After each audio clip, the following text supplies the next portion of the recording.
cut through steel like it was rubber. Hey. Work. So when we gotta call this off. No, Leonard.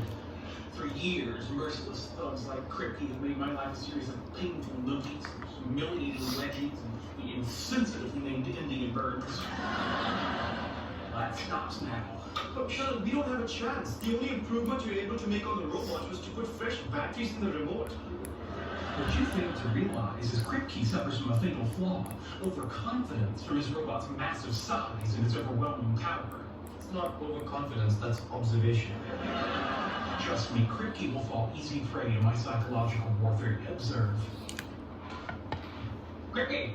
I would ask if your robot is prepared to meet its maker, but as you are its maker, clearly the two of you have met. What is his problem? We need to bust up the Jedi mind tricks, dude. I just want to make sure that we're all clear. Standard robotic fighting league rules apply. Are you crazy? This is a street fight. The street has no rules. He's right, Leonard. The paradigm is to the death. I will, however, give you the opportunity to concede my superiority now and offer me your robot as the spoils of war. Never! I'd rather see Monty dead than in your hands. I could be easily arranged. So you said no?